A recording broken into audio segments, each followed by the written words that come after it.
I just got back from seeing Justice League, and this is my review of it. So let's get into it. And if you haven't seen the movie yet, don't watch. I don't want to spoil anything for you. So go see the movie and come back then watch this. Well, let's get right into the movie. I know a lot of critics and a lot of people were kind of saying, oh, it's kind of so. This movie, to me, was so badass. It was such a badass movie. And I think that this was a lot better than what people kind of say it is. I know, like, a lot of people like Collider, kind of saying this would be good, but I think it was good. It did have, some funny parts in it too. It was a little bit lighter tone than Batman versus Superman, but it was still kind of in that same theme going too. Though it was still a little dark, kind of, but a little lighthearted too at the same time. And I really like how they kind of, start the movie off with Batman. Apparently, he knows, about all that there's a threat coming to Earth, and he's finding these parademons, and every time he kills them, he sees these image on like a wall or something that these 3 boxes, and him and Alfred are going over, basically going over Lex Luthor's notes from, I guess, apparently when he found, the mother boxes, and when he was hooked up to the Superman ship, when he, was talking to Steppenwolf and whatnot, and they were going, trying to find out what the purpose of these 3 boxes were, and so he's trying to, figure that out, and then he's like, oh, well, let's get the team going, and, start making the league. And so basically, he goes and starts trying to get the team together, and he talks to Diana, Wonder Woman, and she basically explains to him what those boxes are. They're the mother boxes, and that basically, thousands of years ago, that Steppenwolf had come down to Earth because he's the destroyer of worlds, and that he uses these mother boxes, puts them, all 3 of them together, and it helps him to destroy a planet. And that Steppenwolf came to Earth thousands of years ago and had tried to take over Earth. And what happened was that, it's really kind of cool to kind of see the little bit. They give you a brief history of them, that he came and the Atlanteans, the Amazonians, and the humankind had all band together to fight Steppenwolf, and they actually had Green Lanterns in there. They actually saw a couple Green Lanterns in there, and one of them got killed. And so they basically defeated Steppenwolf, and he left. So the mother boxes stayed here on Earth, and they divided them up amongst the Amazons, the Atlanteans, and the humans. And they all were buried in, basically, hidden for thousands of years until now. And so now Steppenwolf is coming back, and he first takes the one from not the Atlanteans, but the Amazonians, and he takes the one from the Atlanteans, and he gets the one, from Earth. And I think Steppenwolf was pretty freaking badass in this movie. I was really wanting to see how they did him. He was CGI'd, so that's kind of but, you can really look past him being CGI, and I think he is really such a badass character. And I don't know who did the voice of him, but, whoever did the voice of Steppenwolf, really made him badass through the whole movie. and it's really cool to kind of basically kind of got how they basically introduced Aquaman, the Flash, and Cyborg in this movie, and I kind of like how they kind of get a brief little bit of an introduction to them, and you get the like a little bit of an origin of them a little bit, but not like a full movie like they probably should have. But it's kind of cool, you know. They have like Barry Allen, that I guess he's I guess fresh out of college or was in college, and he hadn't, I guess, really hadn't been working for the Central City Police, you know, CCPD yet, and he's not a forensic scientist, you know, like he is in like the TV show or the comics. So I guess he just got his powers, and he's still, you know, dealing with that. And his dad, you know, they even had his dad in prison, and kind of, you know, basically got a lot of the stuff with him from the comics. So, you know, it was like real spot on with, you know, his backstory and everything. And I think Ezra Miller as the Flash, I think was really good. He was actually, he did steal the movie, I think. A lot of people kind of, you know, think so too.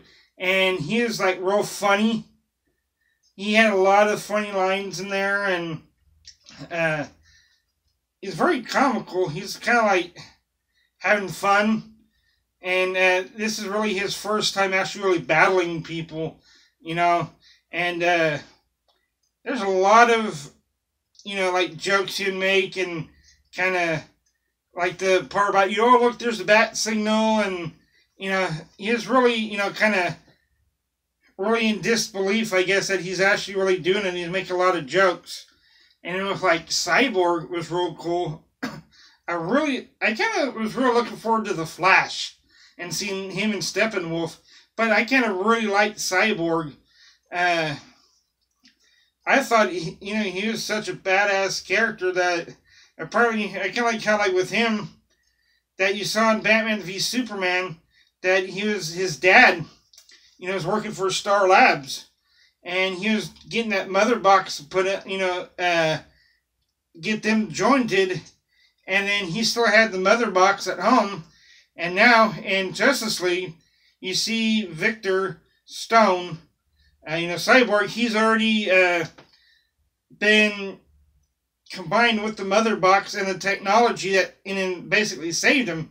And he's basically every day, he's processing information and doing stuff that he couldn't do the day before, and it's really like integrating with him, with his body, and he's really the only one that really understands the power of the mother boxes and how they work, because, you know, he has that information for him. And then Aquaman was pretty badass too. Jason Momoa, I know he's really badass on Game of Thrones, but he's even more badass and really badass on Justice League as Aquaman. And I think like kind of a funny part with him was that when they're in the Batcave, you know, deciding what they were going to do, he just starts telling them everything, that he's scared and that he really, you know, thinks Wonder Woman's beautiful and, you know, all this stuff, and come to find he was sitting on Wonder Woman's lasso of truth. So he was spilling all that, and everybody's kind of like, funny. But it is actually, that's one of, like, another funny moment in there.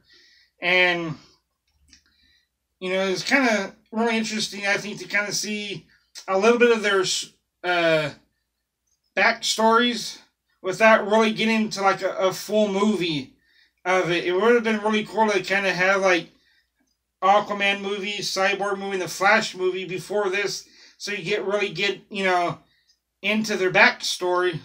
But in here, it gives you enough of a backstory to where you get the general idea of them, and it brings you up to date and basically gives you the information that you really need, just, you know, so you can get caught up with, you know, who they are.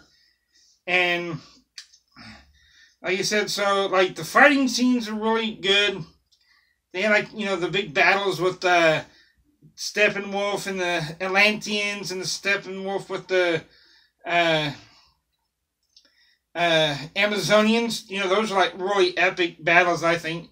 I really enjoyed the action. It was good on those. And then Superman, you know, they talked about it. Lois Lane and Superman's mom was all in the movie too.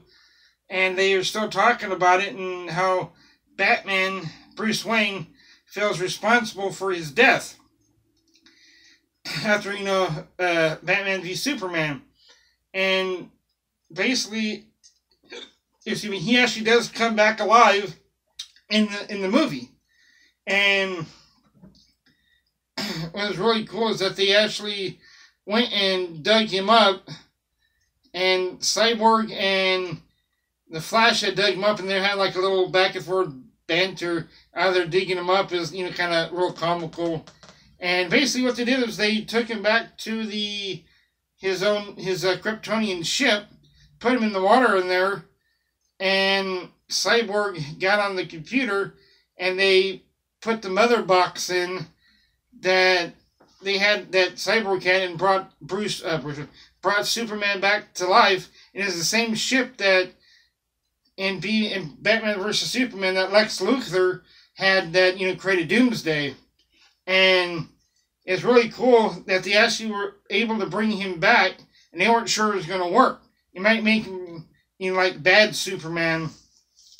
And what was really cool is that after he brought back, he actually fought all the Justice League because he's really confused about what was going on. And so they brought in Lois Lane. She calmed him down, and then he was at home for a long time. And then when the big battle between, you know, the Justice League and Steppenwolf for all the mother boxes, because Steppenwolf finally got all the mother boxes together, and he actually, you know, was talking about, he was even talking about, you know, getting all the mother boxes together so that he could destroy the world and have, you know, for Darkseid, because he actually mentioned Darkseid, but Darkseid wasn't in the movie. You never did see him. He only was referenced to, so maybe in another movie he could, you know, be in it. And so finally Superman comes back, and he finally starts, you know, fighting with them, and they, you know, had this big battle, and they finally defeat Steppenwolf, and all the parademons that they've had in the movie, you know, can smell people's fear, and they attack you. So Steppenwolf was basically controlling the parademons, so when they started, you know, beating him down, he was getting scared, so the parademons started attacking Steppenwolf, and he used the boom tube to go back up to wherever he came from, I guess, Apocalypse, I guess, wherever he came from. And then they, you know, finally defeated Darkseid. And so toward the end of the movie, what they were doing is Bruce Wayne, Alfred, and Wonder Woman were walking through this big house.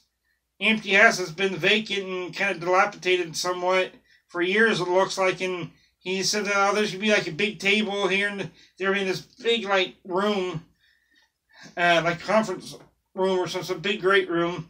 And that's just going to be like a table for 6. And in Dinah's, well, maybe a table for more. So maybe they were kind of hinting at, you know, more Justice League members than what there are now. And I did notice 2 things about this movie. In their previews, you know, they whoever's talking said there's no Kryptonians and no lanterns. And you see Bruce Wayne sitting there looking at some hologram of somebody in a red cape, and you kind of think that it's Wonder Woman, and that Wonder Woman, Supergirl. Well, that scene is not in the movie at all. So I don't know why they took that scene out. So there is no mention of Supergirl or anything about her mentioned or shown in the movie that I know of, because I didn't see it. And there's no other mention of the Green Lanterns except when, Wonder Woman is telling Bruce Wayne about the mother boxes. And that's the only time that they really mention the Lanterns. So, I don't know if Supergirl is going to be in it more at one time, or the Lanterns. They did have another guy in there that looked like maybe it was Shazam, maybe, I'm not real sure. And with lightning, and that's what it reminded me of. And then, so they kind of basically left it open, kind of for maybe a possibly Justice League Part 2 and future ones, because they still do have all the mother boxes. And Steppenwolf really wasn't killed. He was getting beat up by the parademons, so they went back up the boom tube. So as far as we know, he's still alive, so they could still, I think, basically keep going and do another Justice League movie. Maybe have Darkseid in it, and more Steppenwolf, because, like you said, Darkseid was mentioned in the movie. So, that's pretty much the whole movie, and there are 2 post-credit scenes. The first one's really funny, and the second one, oh my gosh, that was badass. So, the first one is the Flash and Superman staying on this long road, and they're going to see who's faster. And Superman was joking with the Flash that I guess apparently he was saying that Bruce Wayne said that if Superman wins, the Flash is off the team. He's like, well, no, I'm just messing with you. But he said that if Superman wins, the Flash has to buy brunch, and his big old whole long spiel that the Flash did when he met Batman or Bruce Wayne about brunch, like a lot of stuff that he wasn't unsure, and he's going on and on, so that's kind of funny. And then you have to wait till like all the credit rolls, through. Then you get the second post-credit credit scene, post-credit scene, and I was like, holy shit, that was badass. What it was that I guess they're in jail, or maybe Arkham Asylum, maybe, he doesn't really say, and some guards are letting some inmates out, and there's a door at the very end that's open, and then you see the guards say, all right, Luthor, come on out, let's go, and I don't know what they're doing, so you see this bald guy just standing there, and you see his back, and he's in like a white jacket, one of those straight jackets, and the guard keeps, calling to him, he doesn't turn around, and finally he goes over there and turns him around, and some like middle-aged bald guy just laughing, ha ha ha ha ha, laughing, and then it cuts to, you see this speedboat going through the ocean, it looks like, or some bay or something, a harbor, and then it finally goes to this other big, like, yacht, or a big houseboat type thing that's really, those really expensive ones, and then it pulls up, you see somebody get out, and walking up the steps, and then it gets to the people on the boat, and there's Jesse Eisenberg, all in his nice little suit, bald head. Lex Luthor's back. Somehow he got out of prison and escaped. And he's sitting there on his boat. And he's like, oh, there he is. And all of a sudden it cuts over. Deathstroke. He walked in. And so now they actually, introduced Deathstroke. And so basically Lex Luthor says that, oh, now, they're making a league and, a team, and then Deathstroke takes off his helmet, and he has a little eye patch, he has a white goatee, white hair, and it's like, holy crap, Deathstroke. And I was like, you know, geeking out on that one because I'm a fan of Deathstroke. I think he's, you know, one of the cool characters in the comics. And Lex Luthor basically tells him, you know what, he's like, I'm not going to waste your time, Mr. Wilson. I think it's time that we make a league of our own. And then that's it. So that kind of really sets it up for maybe, you know, Deathstroke coming in a later Justice League movie or the new Batman movie that Matt Reeves is supposed to be directing or some other movie. So that's going to be really cool to see. And I'm hoping that they actually, you know, keep that guy because he looked like him. And so I think it's really cool that Deathstroke's going to be there and is introduced. So hopefully they'll make him, you know, in another movie, future movies, and give his own origin. That'd be cool. Oh, that's going to do it for this movie review. I hope you enjoyed it. If you did, go ahead and drop a like on it, drop a comment, share the video, and don't forget to hit the subscribe button so that you can stay up to date with all my movie reviews and other content that I do have on my channel. So go check those out. And until next time, peace out.